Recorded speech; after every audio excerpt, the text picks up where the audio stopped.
we introduce features that developers just frankly want and DBAs never want. And so it's a terrific battle that we fight, and it's kind of the good fight. I can tell you that all of life is a pendulum swing as you go from one side to another for one reason or another, and regardless of the topic. And when it comes to developers versus developers versus not developers, we'll say, so we don't create an enemy. The pendulum is currently swinging towards developers. It is fabulous. We're kind of back to the developers world where we should have stayed the whole time. I mean, we all know that. So it's a beautiful time to be alive. This is me, you can see, and the reason I picked this picture, even though I'm standing right here, is because it gives me a chance to tell you one extra thing about me.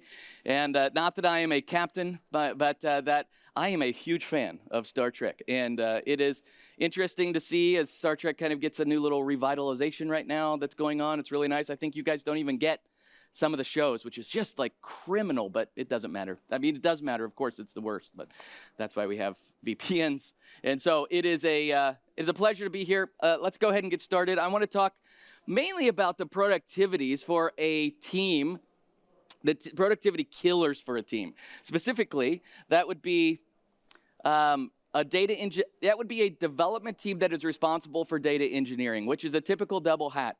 And so I spent a good portion of my career at Microsoft being a developer evangelist, so speaking to you guys, but then the rest being field engineering. And so I would be on large teams or moderate-sized teams, but with extremely large customers.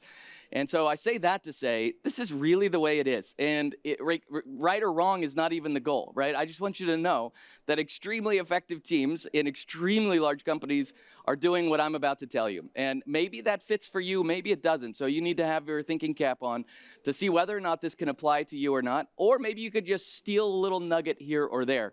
And, maybe they have a couple of extra commas in their budget that you don't have. And so that's fine too, right? You can totally just take from there. We call it the dumb tax that you don't have to spend, right? The dumb tax that they spent for you so that they could get through some of the pieces. All right, let me just begin by taking us back to Tokyo. These are the Olympics in 2022. And by the way, before we go any further, this was really a cool Olympic. Anybody know anything special about the Tokyo Olympics? That's too vague of a question. Nobody wants to raise their hand. But I can tell you right now, the best part of the Tokyo Olympics, it was the first Olympics of all time to have two people win the gold. They shared a gold medal. And so I have a picture here to show you that it was the pole vault, thank you very much. And they both jumped the exact same height, and then they were going to have a jump off, and they just turned and shook hands instead. I mean, it's a wonderful world we live in, isn't it? Spectacular. And so two guys have the exact same gold medal. They just became best friends. They probably go to barbecues in each other's backyard now. I mean, it's really neat. But back to the Olympics. So this is in order. In fact, let me back up just a second. So this is in order of the way you would stand on the podium, not the way that you would actually think about it. It's not bronze, silver, and gold. It's silver, gold, and bronze. That's because of where you stand on the podium. But I want to talk instead about the medallion strategy for data management inside an enterprise. It's the most common way that we think about data inside an enormous company. You guys may already be thinking about this yourself or implementing it as well. But let me just explain it to you from like a tiered perspective. So as a developer, I think about everything either in some sort of layer or onion layer or tiers or whatever it is we want to say, whatever it is that just says the exact same thing with a different word. And so we'll start at the bottom of the bronze layer. So here's what happens. You are responsible for a line of business application inside your company. There's another team responsible for another line of business application. Each of those then have peers that have other line of business applications, and each team is responsible for their own. And so I come to you and I'm like, what would be cool is a report that is based on your data and my data at the same time. Can I tap into your database? Your immediate response? No, right? Because you're responsible for both the security, the performance, the compliance, and all of the other things around your line of business system. So the last thing you want is me monkeying around with probably a terrible query. And so I go in and I'm like, okay, we got to figure out something so that we can work together. And that's where we get to the medallion strategy for data management. So we start at the bronze layer, and the bronze layer, in a sense, is like a giant trash can of data. And it says basically to you and your line of business system, could you just copy your data over? That's all I want. Can you just get your data into it? And so we could call this a data lake. We could call it a data fire. We could call it anything. Like it is a wonderful mess to have. And so it goes in and you take all of your data nightly, hourly, daily, weekly, quarterly, whatever makes sense to you, whatever you can get your business stakeholders to agree to. And they will take that data and they will copy it in there. And all of a sudden, you'll have enterprise shared data, and it's spectacular, right? You'll release a press release, and all your stock will go up because now you have no more siloed data. It is all in one giant trash can together. And what's nice about it is it really is there. And if you're willing to do the work, the data is there for you to write certain types of reports. But here's the downside. Not the downside, but here's both the strategic reality and the downside. The strategic reality is you will not be doing anything to the data as it goes into the bronze layer. You'll be just dumping it in. That's the whole goal, is that the performance impact, the overall technical effort is really as low as possible, and you just take that data and you put it into the bronze layer. Now, you may have specifically important data or very, very sensitive data that you're like, well, before I do anything, I must at least scrub that out. Fine. That would be the minimal effort that you would do to make sure that you have the compliance or regulatory kind of lineup that makes sure that you trust the data and it's still secure. It doesn't mean, however, that you've gone in and made your data useful, because more often than not, the clever way that your architect decided to normalize his data is not the same way that the other architects have decided to normalize their data. And so it is this weird sense of mismatched data structures all inside a single, easy-to-access place. From that point, it's really nice. So really, really nice. But I want to also say bronze is a mess. You duplicated data, ugly data, bad data, weird relationships, unexplained. Maybe you don't even have a data dictionary over top of it. Maybe you have all kinds of issues that make it so that only 4 people in your entire company can access it because of compliance reasons. Whatever it is, it's not the best. But it is awesome at the same time. So I just hope you see that it is a wonderful, terrible thing. And it is a first step to getting to enterprise data. By the way, just getting here, if you were able to get your company here where all of your line of business systems were just like taking the cart and just dumping it over into the trash fire, you are ahead of most companies in the world. Like, that by itself is astounding. It is crazy to say that, but it's totally true.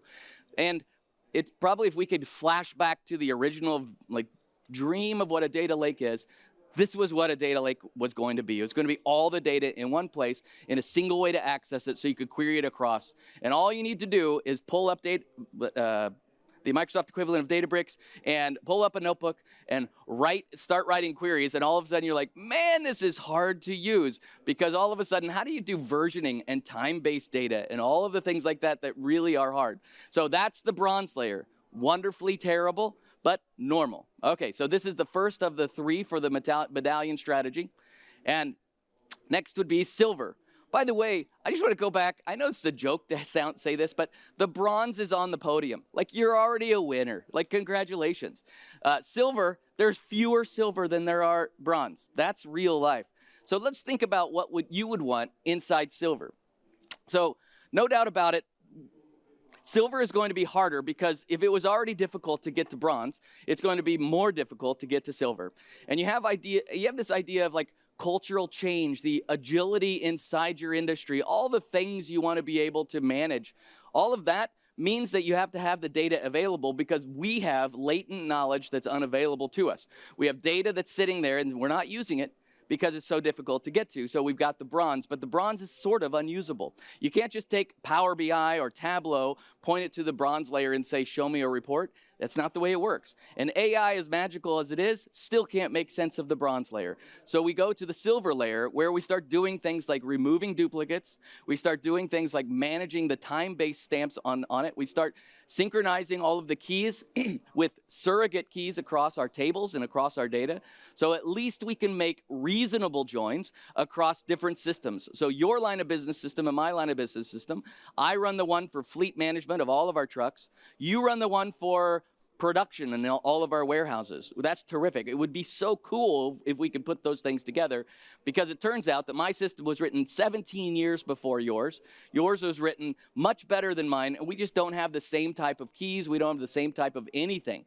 And so now we've put it together, and I've gone through the work to make mine a silver layer so that I can join over to yours. That's a lot of effort to me, and it's a real problem because from a funding perspective, my engineering team was never allocated a budget to do this in the first place. So now we have this gigantic thing where our CEO, no, it's probably the CTO or the CIO or the CO something, and they are like, we'll fund it. And then for this year, they will. And they'll come in and they'll give you the funding so you can come in and say, all right, we're going to build a system that takes your bronze, because we already have gone to the bronze layer, and we're going to go into silver. And the 1 year it takes to get there is a joke, because it is an incredible amount of time to get to silver. Because the effort to get there and the knowledge needed from all the business stakeholders is higher than you would ever imagine. But nonetheless, it is wonderful once you're there. Because now, on the silver layer, it is actually valuable. I don't get a bunch of dirty data. I don't get a bunch of messed up data. It is really, really nice. It's not excellent, and maybe I'll have a data dictionary on top of it, or I'll have some sort of discovery tool that allows me to understand what data is and how to use it, but more than likely I don't. More than likely I will check that box off on my overall project indicator, but I don't really have a data dictionary, because a data dictionary is a Word document that one of my developers keeps, and it's really not complete, and he doesn't share it. And so it's weird that I even check that off in my project in the first place, but we all do it. It's just the way these things go. All right. Now, if you go to the gold layer, congratulations. You are now you just don't exist, frankly. Like, it is, not only are you at the top, you're alone at the top. So the gold layer is what we would refer to as the curated layer. So now we have taken all of the line of business systems, and we have made those usable in the silver layer. Beautiful. The curated layer goes to the next level. We start pre-calculating KPIs and different measurements that we have across our organization that line up with our business. We start making it so that the data itself is already joined across multiple line of business systems. And when I need to run different reports, or I need to be able to access the data in a certain way, not only is it easy, a lot of it is already finished for me, because the different relationships and the complicated multiple joins that we might have are all taken care of and finished for me. And I have different data sets almost on top of it. You could almost think about this a little bit like a data mart, I suppose, but it's not a data mart. It's different. It's everything mart, and all of the things have been brought together. So you can see how if silver was hard, gold is unbelievably difficult. But it doesn't mean we shouldn't have aspirations of where it is that we're heading. And I'll talk to you in just a second about how we can get there kind of step by step, because it makes a lot of sense for us to keep pushing to this, even though it's difficult. By the time you get the budget and the team and the effort, and you go through and you've interviewed everybody and you finally documented and figured out how to build out the silver and potentially the gold layer, your business will have shifted. You're selling ice cream now instead, right? Everything has changed. And you're like, oh, okay, I just need to circle back and redo everything. And so it's really nice as developers to take so many years of our life and just flush them like that. But it just happens from time to time. It's a nature of our business, and we've kind of gotten into it. I mean, if we're going to call ourselves rock stars, then we also have to deal with the fact that we throw away our lives. All right, so perhaps that's an overstatement. This is the way it looks, just so I can show you as a map of what it might look like. So I have 3 line of business systems. I dump all of my data into the bronze. I was kind of joking that it's a trash level. I don't mean quite like that, but it's a raw level. All the data is just there. No responsibility from the line of business system, or very little responsibility from the line of business system, and then on into silver, and then on into gold. All right, so just to make this point, I really have been a field engineer for a while. I really have been working with a lot of customers for a long time. Microsoft's customers are both small and gargantuan. Like, it is kind of mesmerizing sometimes, the kind of customers I get to work with. My team just happened to only focus on the top 15 customers. So I will tell you that this is exactly how it's done in the largest brewery in America, the 2 largest breweries in America, the largest insurance company in England. That's really cool. I didn't mean say the largest. I meant a very large insurance company in England. There's no telling who it is. Every airline. There is every airline, at least in the United States, certainly does it exactly like this, especially the top three.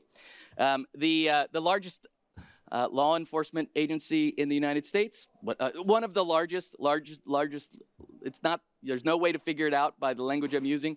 And then the top two grocery stores, they also do it. Turns out there's really only two left. They all buy each other. And then there's a really large software company in America that does it this way too. Really large, real big software company. So they also do it this way. All right, so I say all that to say it's just not nonsense, right? This is just the way everybody's leaning towards it. And if you're not, good. You may have a reason not to. Just learn from what they're spending money on, and you can take from their ideas. All right, let's talk first about security, data governance, compliance, regulations from the government, whatever it is that you might have to deal with. None of that is ever compromised with a system like this. I know I already said that if you already have things like social security numbers or whatever what is your guys' version of a social security number? NI number? What's the NI stand for? National insurance. Wonderful. All right, so if you have your NI number or your social security number, you would naturally scrub that before you put it in there, and all the other things that might be important. So that is never the sacrifice. You're like, well, I just dumped it in there. Jerry said it was just a fire anyway, so why not?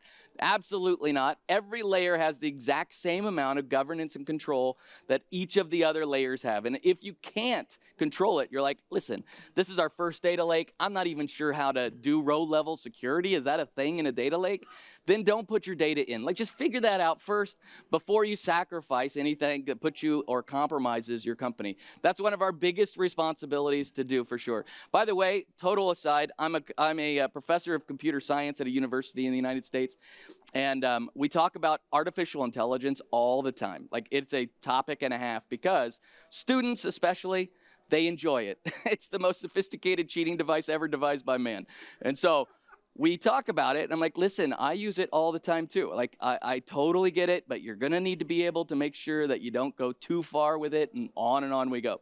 And to be 100% honest, I forgot the point I was gonna make with that. Gosh. That is incredible. Don't do asides. All right. Watch me come back to it, though. This is what I was going to say. All right. So my rule is, right, because you must enable artificial intelligence. I can't go to a student and I say, don't use artificial intelligence. That's like going to a math student and saying, don't use a calculator. It's unrealistic. You have to learn how long division works, but then you should never do it again. You should always be using a calculator so you can do higher math. The same thing is with programming, right? I need to be able to have AI make me, if I'm this developer, with AI I'm that developer, maybe that developer sometimes worse, but usually higher. And however, if I turn code into my employer and I turn 100 lines, let's just say, that'd be an amazing small thing, but that's like, I've never had a PR that small. So let's say you turn in 100 lines of code and your employer says, what's line 11 do? And you're like, I have no idea. I have no idea. It was written by an AI. You're fired. Like, that is it, right? The entire game is over. Thanks for playing. Like, absolutely not. The exact same thing is in the data lake. So if you have a concept or a piece of data that you can't control in the data lake, it should never go in, because you are the one that is ultimately responsible and the one trusted by your company to make sure that it's actually protected. They know that you know how to do it, and they know that if you don't know how to do it, then you will learn how to do it before you do it, right? That's the entire trust and social contract we have with our employer, to make sure we don't do nonsense things, just like we would do with artificial intelligence. The next line, I would know what it does, regardless of who wrote it. I'm still responsible for it. Okay, so a little bit too much there. Sorry, I kind of got on my soapbox for a moment. Okay, the next thing to consider is that this is a lot of space. This is a lot of space. And when I say a lot of space, it is a lot of space, because you are just duplicating data over and over again, and it used to matter. This does not even matter. I should skip this slide, because space is nothing. What is, like a couple of gigabytes, 3 cents a month? I'll write that check for you, right? Just skip lunch and we can all store the extra enterprise data that we have. It's stunning, actually, the commoditization of data storage.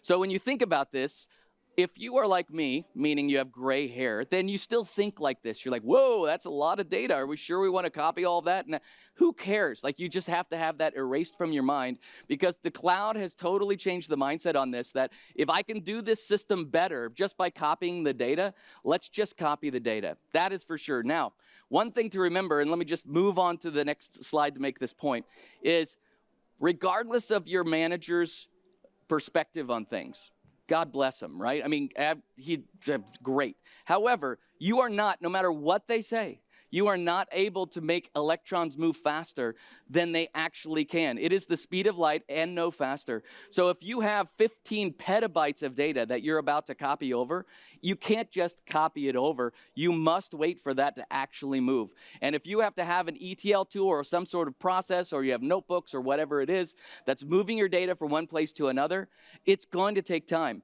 That's important, because look at the clocks. There's 3 clocks, and by the time you get to gold, you do not have real-time data.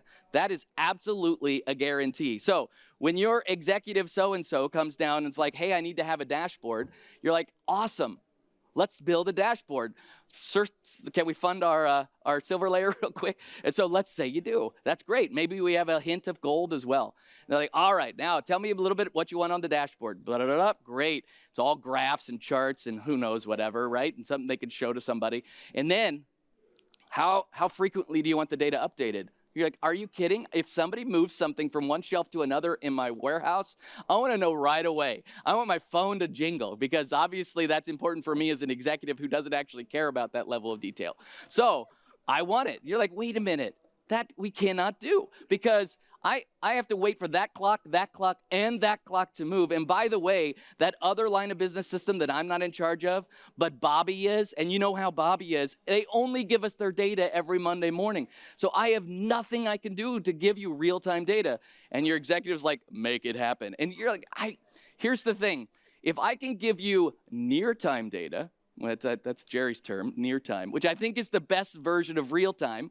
It's just right here. And you don't have to spend an extra $25 million to get it, because first of all, we've got to fire Bobby, because you know how Bobby is. And then we get the data, but it's still a problem, because I can't make things go faster than the speed of light. And so I have this entire issue. You're like, wait a minute, what if we just went back to the raw data? Don't forget, the raw data is still only dumped from the line of business system every once in a while. So I have to go back to the line of business system if I really want to have real-time data. And now we need to reevaluate why we want real-time in the first place. So maybe Bobby's right. You know, Bobby's line of business system has never gone down. I mean, we think Bobby's a jerk, but it turns out your executive is the problem, because what they're demanding has no relationship to the way the business actually operates. So this is really hard for us. We're the developer. We see the whole thing. You've seen those memes where the guy is like looking at the construction site and he's like, something terrible's going on over there. And that's kind of how a developer is, right? We're just kind of standing there. We're like, executives over there, managers over there, and then the users, Lord have mercy. Like, there's so many problems that we have to deal with. But all of this, there's just a reality check, because even if you get it, think about it from a philosophy point of view, right? Philosophically, this is fabulous. We're like, oh, I tell you where we're going to get. We're going to get from here to there to there. You're like, that is beautiful. But it doesn't give you what you want, because what you want is unrealistic to start with. So we need to step all the way back and understand the way business should really run. Now, you're in the stock market, and you're like, I do actually need real-time data. This is all fun, but I do need that. But you don't need real-time for everything. And so in that case, you're like, listen, I got to go talk to Bobby, and it's going to be an expensive lunch to make Bobby happy, because I've got to tap into the feed of all the trades that are going on in the stock market. That's because the business requires it. That is absolutely true, right? So don't think that there aren't edge cases that make it so everything I'm talking about can be worked around. We're just talking about the overall strategy, not the individual edge cases. Okay. Another problem, of course, is that each line of business system is not going to be funded the same. You're not going to reach the same location for each one, and the quality of data is going to be different across all of them, which means your beautifully polished dashboard that you provide is going to be mostly right, which is really weird, because it's mostly live data anyway. I mean, it's very strange what we're able to do, and we have to it's the way you present it, right? It's oh yeah, it's very good. It's the best data we have. Now, that would be the truth. That would be the truth. Let's hope there's no follow-up question. But just think about that. When you write a report across this, you're going to have varying bits of data, and it can actually make your report relatively difficult and sometimes brittle. And we as architects look at things that are brittle or some in any way not sustainable as a problem that needs to be fixed. But sometimes that is the status that is the most right. Because it turns out that if I come back and I fix this report once a quarter because the data goes weird, that's a lot cheaper than the $500 million project to bring everything up to gold, right? So you just think to yourself, what is the actual best solution here? Obviously, you guys already know that. Okay, quick little sermonette just to give you. I don't care if you use Azure Data Factory. Azure Data Factory is the ETL tool built into Azure. You guys already know that. Here's what I really want to say. Listen, I've been on a lot of projects. The ETL process of moving from gold to silver to bronze, or bronze to silver to gold, is very tempting to write a bunch of Jupyter notebooks and execute those in something like Databricks. And that is very attractive. And I wouldn't be surprised if all of you already do this, right? And which is totally fine. This is not judgment. I've written those notebooks myself. But the next thing that comes along is, how do we follow the logs? Because we need to log all of this when things go wrong. I'm going to build in a monitoring system into my notebooks. Okay, cool. All right, so I do that. And you're like, wait, I'd also like to have some sort of performance counter so I can have a single pane of glass to be able to see how quickly my ETL is executing. No problem. I'm going to build that into my notebook so that we have exactly that. There is a problem with secrets management. No problem. I'm going to build that into my notebooks, and the next thing you know, you've built Azure Data Factory. Now, don't get me wrong. I don't care if you use Azure Data. Just please at least investigate a tool before you fall for the seduction of a notebook. So if that's the way you have to get started, look, there's no way my boss is going to pay for a tool. I've had that boss, so fine, you have to write a notebook. They deserve the nightmare they're about to get, because that's what's going to happen. When you get far enough down the line, by the way, the first year, you're bragging to your friends about these notebooks. It is not an embarrassment at the beginning. It is awesome, and it feels good. It's Python, so it's easy. And then you're like, oh my gosh, I could do that in Python, and you can. And all these things seem to operate, and you're like, wait a minute. If this notebook fails, I cannot have this notebook fail. I'm like, okay, I'll chain the jobs inside Databricks. That'll be cool. Next thing you know, this web of nightmares has occurred, and you're like, I'm looking for a maintenance developer that can come in and handle this for me, because I don't know why I did this in the first place. And you leave that company to go to the next one and never repeat the mistake. So let me just tell you, they all do it. They all do it. You're like, but the big top Fortune 15, they don't do. Oh, yeah, they do. They can't help it because you work there. I don't mean that in a bad way. That sounded really bad. I work there too, right? We just can't resist because we're developers. We're left-brained. We're like, I'll build it myself. Can Azure Data Factory really be that difficult? Honestly, with enough time, you could write Azure Data Factory. So I'm not, definitely not. Okay, let's back up to strategy number 2. The data mesh. So data mesh is actually a very complementary strategy to what I've just been talking about.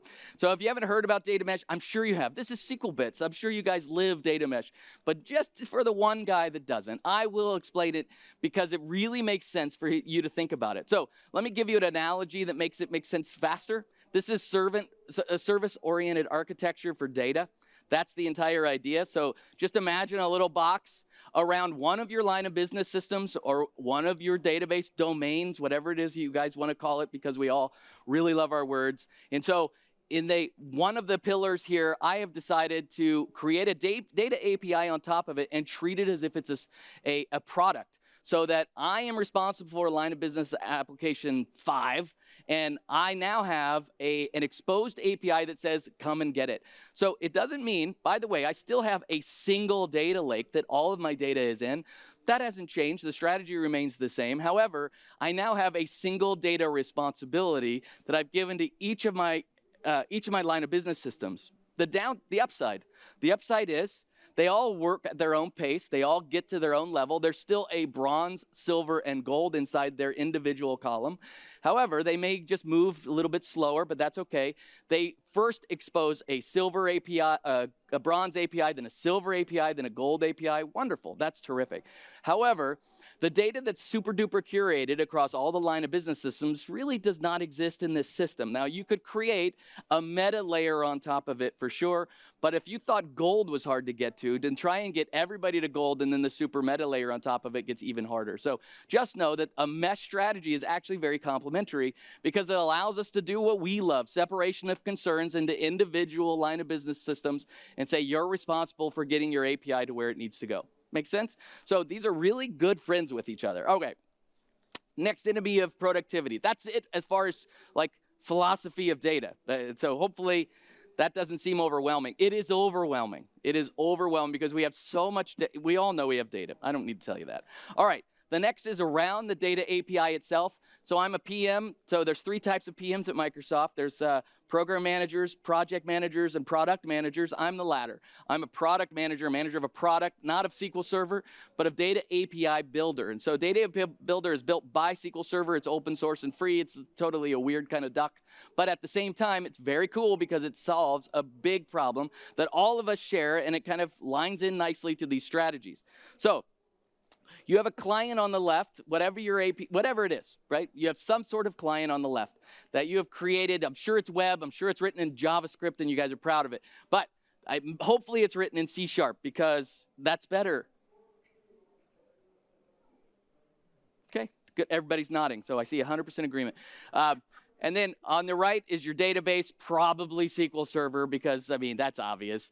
But in the middle, you don't want to talk directly to your database because we all know better, right? That feels like SQL injection to me. So instead, we go straight to adding an API layer in between that allows us to do things like caching and security and abstraction, and we can reproject our data so the external fields look different than the internal fields. We can remove all the data masking, and on it goes. It makes plenty of sense to have an API because then we can expose it and not worry about quite so much, right? We put a little bit more time into the API, then we have to do a lot less around the security inside the database itself. Great.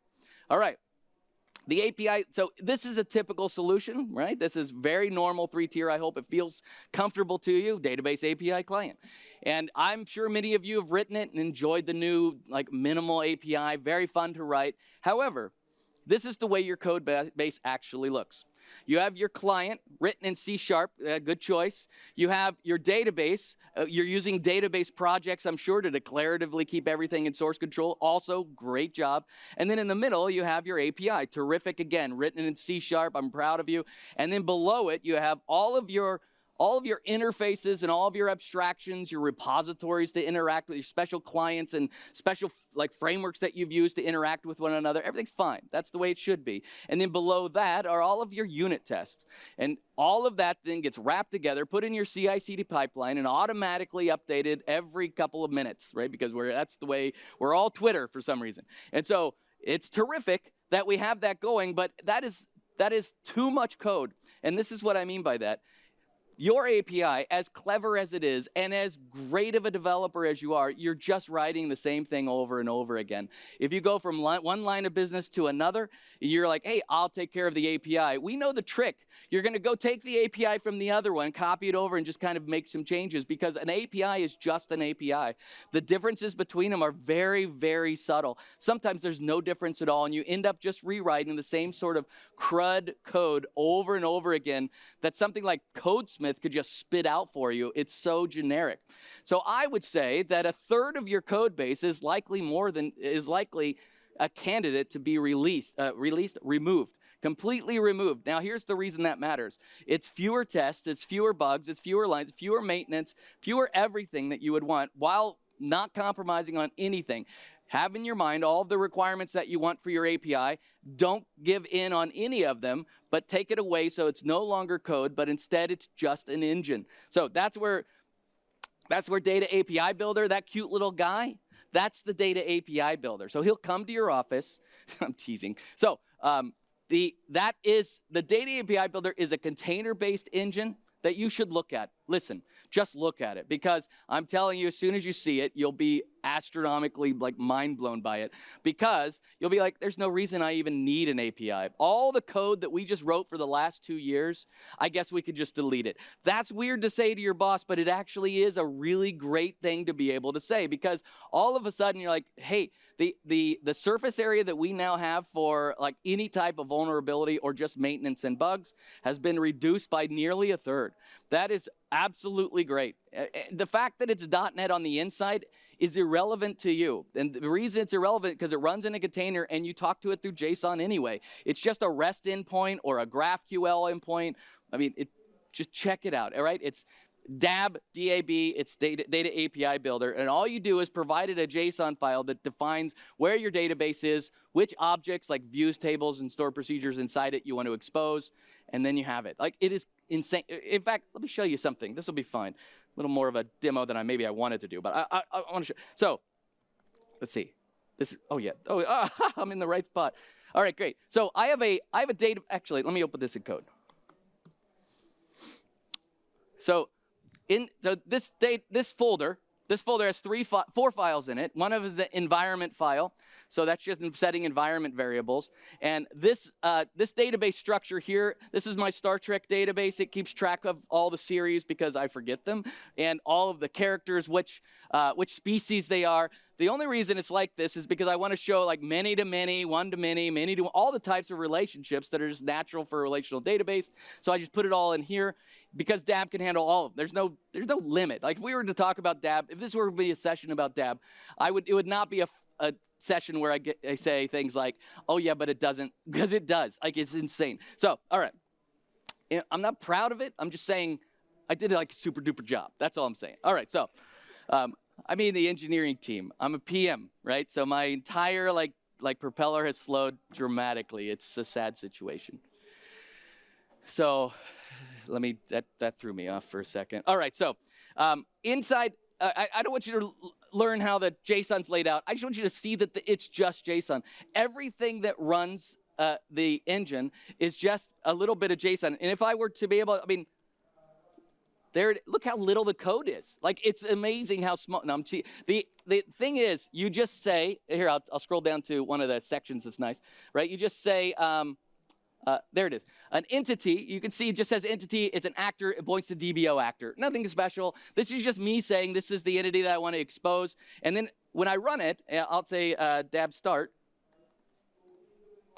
It reads the file, validates the file against the metadata of SQL Server behind the scenes, and then spins up all the dynamic endpoints for every single one that I have, every single entity that I've defined, right? That was pretty quick. That's pretty quick. And I'm on a Windows machine, and it still ran that fast. I mean, think about it. That is incredible. All right, so if I were to go in and run it, let me see if I can. That is only a missing icon. Do not pay attention to that bug and think there's something wrong.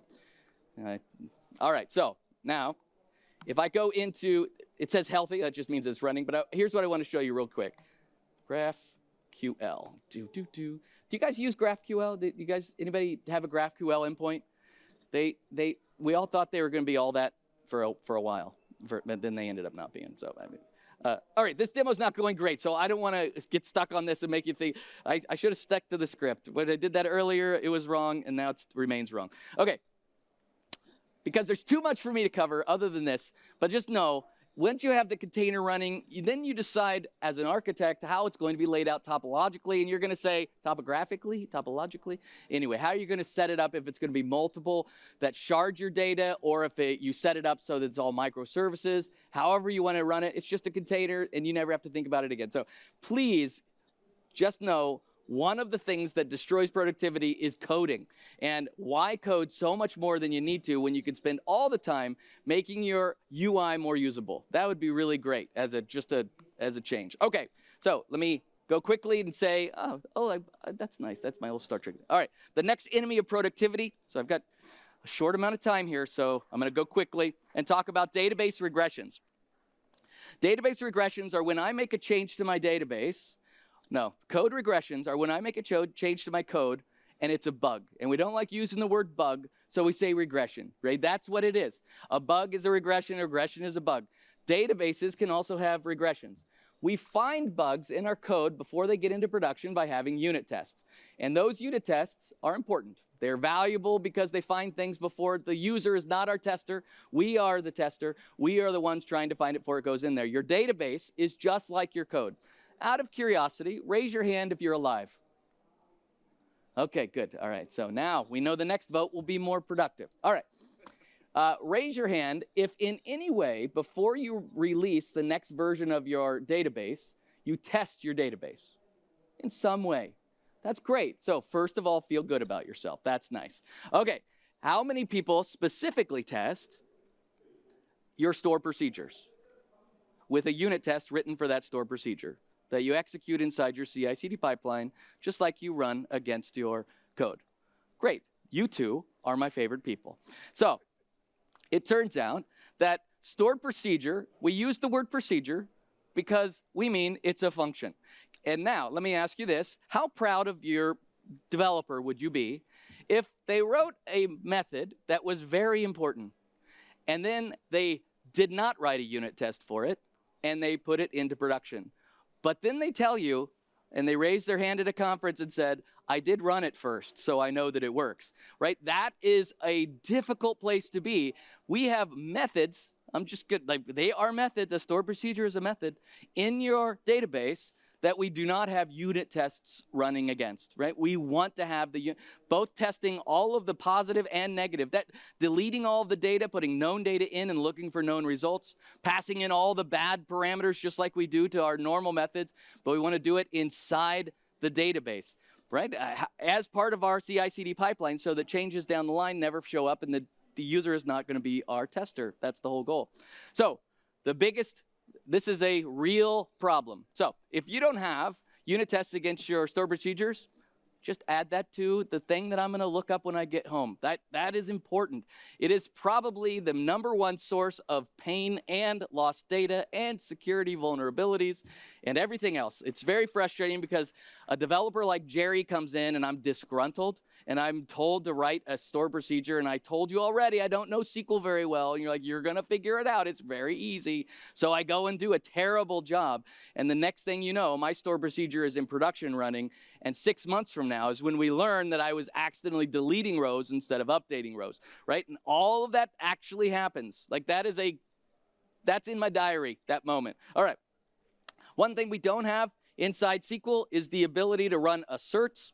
So I'll give you this URL because it is fabulous. With this URL, you now have the ability to run asserts inside your stored procedures in T-SQL. That's because it is an assert schema that gives you everything that we C# developers already enjoy. Equals, not equals, null, not null, and a couple of extra things like row count and stuff like that are specific to your database. It is very nice. So as you start writing stored procedures, how do you cause them to fail? You cause them to fail with asserts because you want to validate that known values are what are the expected and the actual, they match, right? Or whatever. All right, so I say that to say. Now, how are you going to run your stored procedures? Well, there's a couple of ways. The first one would be like T-SQL T is a product out there that you can use. It's open source and free. It's nice. It's nice. It's okay. Yeah, it's all right. And it's not the gold layer, but it's the silver layer, which is pretty nice. The gold layer is like XUnit because we feel so comfortable in XUnit. Why wouldn't we just write one method as a unit test that says, give me all my stored procedures that are tests, and I'll run them as if they're like this, right? I'll run them as if they're a theory, and I'll just run each one of them over and over again. I'll give the same CI/CD output I would get for unit tests, only I'm executing it inside my database. That is beautiful, by the way. You can run all of these inside their own transactions, so you could delete the whole database and start from scratch if you want to. It doesn't really matter. Everything is perfect inside. By the way, if you don't know SQL can run inside a container, then just put that on your checkbox too, because that's the way you would I would deploy a container, then I would deploy my declarative database into it, then I would run my unit tests against it, and I would trust my stored procedures at that point, right? It's very, very nice. We don't have a thing like code coverage, but we do have all the other little bits. All right. I'm sort of towards the end here, but I want to show you this one little tidbit before let's see if I can let's see if I can I have Visual Studio open here. And I'll show you this real quick. So if you're not already using database projects, that's not what this talk is about, but you should be. That should be on your list as well. Database projects are the way you declaratively do this stuff. And here's the way a database project looks. It looks like a C# project, and the individual files are just SQL files that say create table. It literally declares what your database is supposed to look like. However, I can create two, just like I can create a a class library in C#. I can create a second library, right, down here, and I can create a reference, just like I have a project reference in C# from one to another. I can create a database reference so that I have one database that represents all of the structure of my production database. I have another database that represents only my unit tests. How is it, Jerry, you're not going to get all these testing stored procedures into production? Because I would never deploy that database in the first place. So I can deploy my production database, or I can deploy my test database, which includes my production database. Now suddenly I can test it, and it's a beautiful experience for me. And then when I consider it approved, I only deploy the production database. Very, very nice. So I say all that to say, if you haven't experienced this, it is wonderful. Like, it is truly wonderful. All right, let me go back. I've only got 18 more slides and 1 more minute. It's like my wife asked me if I get paid by the word. Let's see. All right. Oh, I'm zoomed in. Hang on. Beep. There you go. Looks right? Looks right. All right, great.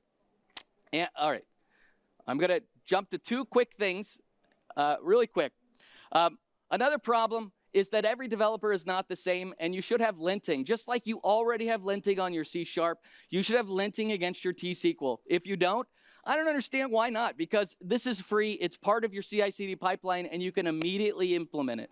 And it makes it so that every junior developer at least looks like they're typing like a senior developer, and every senior developer doesn't get to use fancy syntax. They all have to look the same.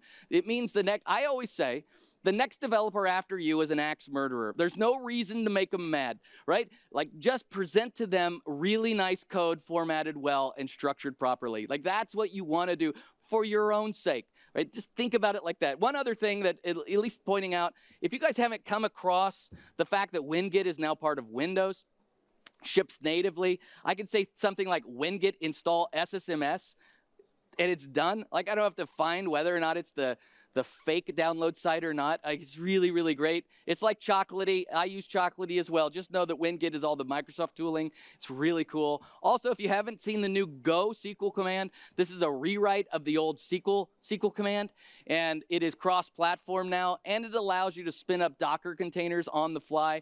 That matters because you would use this in your CI/CD pipeline. I don't have time to explain it. Just know that it's an important part of a CI/CD pipeline. You should look up the new Go SQL command. It also supports DAB, which is pretty freaking brilliant. All right. This is what this session is about, right? It is about the multi-layered way of approaching your data and recognizing that it takes time, it takes space, it takes energy. You may never get to gold, but bronze is magnificent and silver is amazing. So if you can set a strategic goal and vision for your company to get to gold, knowing that you may never get there, that is still great. That's like 100% code coverage, right? Can we all just at least agree on that? Like, it's ridiculous, but it's so nice to keep pushing towards a higher and higher number, getting closer and closer to gold. All right, that's it. Workflows of highly effective data and engineering teams. That's us, multiple hats. I know we have responsibilities that are painful, but at the same time, we can do really good work because we do really good work. All the top companies, they have the same problems as you. Feel relieved in that. The only upside here is they come to us, Microsoft, and tell us to build features that make their life better, that end up making your life better too. So everybody's a winner here. We're all on the same team, and there you go. So have that in your mind, and this is my little Spock goodbye, and thank you for coming to this session. And if there are questions, I'll take them right now. I apologize because I talk so fast. I know I do. Anybody?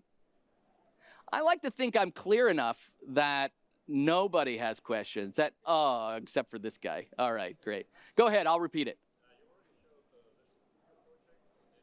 Yeah.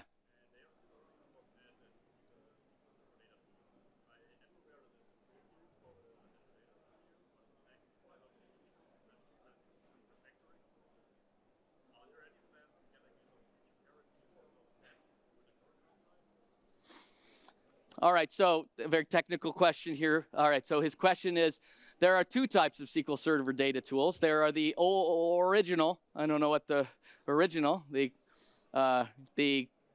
one we have used for a while, And then a new SDK style that is more of the way .NET projects are today. So a lot simpler CS Proj and other things that make it really nice, as well as it can run in Linux, which is great.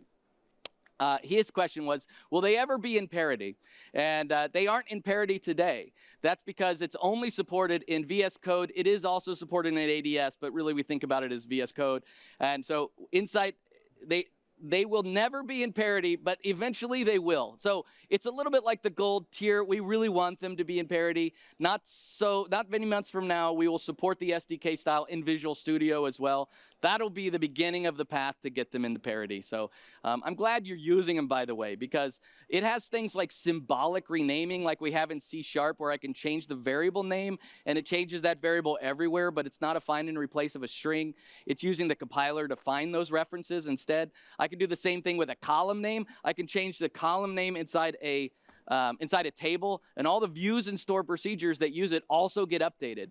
I mean, imagine that magic. That's crazy, even if they are using aliases and all the things around the edges. So really, really nice. Thank you for that. Anybody else? Anybody online? Nothing online. Adios, everybody. You can come up and talk to me. Bye-bye. Thank you for coming.